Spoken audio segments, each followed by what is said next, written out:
वहीं राष्ट्रीय स्वयंसेवक संघ के सरसंघचालक मोहन भागवत ने उत्तर प्रदेश के कबीरधाम लखीमपुर में एक सभा को संबोधित करते हुए कहा कि भारत का उद्देश्य विश्व को सुख, शांति और ज्ञान प्रदान करना है। उन्होंने विज्ञान की प्रगति और इसके दुरुपयोग पर चिंता जताते हुए भारतीय संस्कृति और मूल्यों की महत्ता पर जोर दिया। आरएसएस प्रमुख ने पर्यावरण विनाश का जिक्र करते हुए कहा कि भारत ने अतीत में ऐसी व्यवस्था बनाई थी जहां समृद्धि थी, लेकिन प्रकृति का दोहन नहीं हुआ। भागवत ने भारत की एकता पर बल देते हुए कहा कि हम एक राष्ट्र हैं, एक माता, भारत माता के पुत्र हैं। भाषा, प्रांत, उपासना और रीति रिवाज भले ही अलग हों, लेकिन हम एक हैं। उन्होंने यह भी कहा कि भारतीय होने का मतलब केवल भारत में रहना नहीं, बल्कि उन मूल्यों को जीना है जिनके लिए भारत विश्व में जाना जाता है।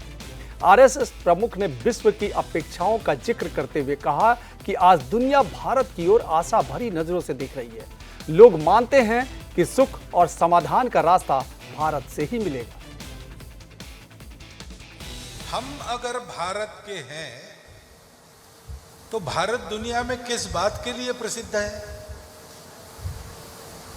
क्या वो बातें मेरे में है? दुनिया अपेक्षा करती है और बीच में हमारे पराधीनता के काल में दुनिया हमको एक हेय नजर से देखती थी, लेकिन आज वो दिन पलट गए, बदल गए। आज दुनिया हमसे अपेक्षा की नजर से देख रही है। क्या उस अपेक्षा को हम पूरा कर सक रहे? इसको भी हमको सोचना पड़ता है। अपेक्षाएं रहती है और वो अपेक्षाएं गलत नहीं होती है, क्योंकि विशेषकर भारत के बारे में अभी का समय ऐसा है कि दुनिया चाहती है रास्ता जो उनको लगता है भारत से ही मिलेगा, क्योंकि मनुष्य जीवन को सुखी बनाने के काफी प्रयोग पिछले 2000 वर्षों में हुए। सारी दुनिया सुख के पीछे भागती है।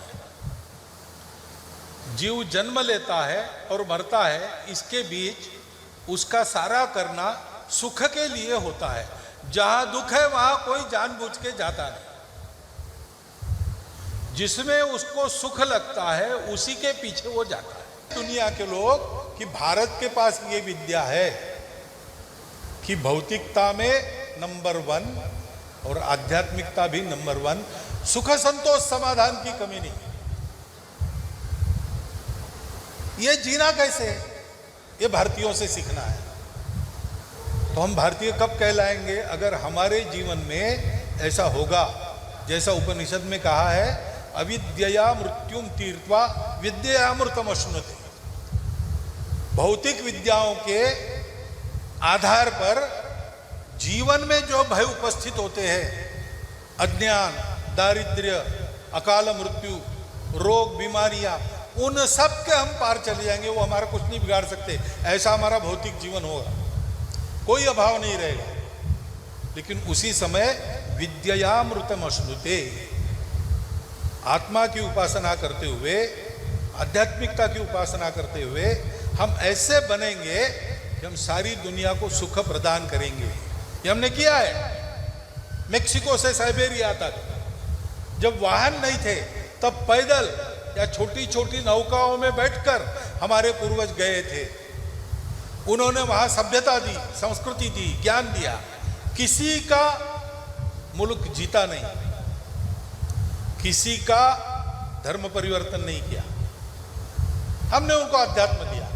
उपासना आपका तरीका, जो आपके पास है ठीक है, जाकी रहे भावना जैसे। क्योंकि अलग अलग रूपों को आप पूछते हो, लेकिन रूपों में मत फंसो। उसके पीछे जो है वो एक ही है। संत टुकड़ो जी महाराज का भजन है,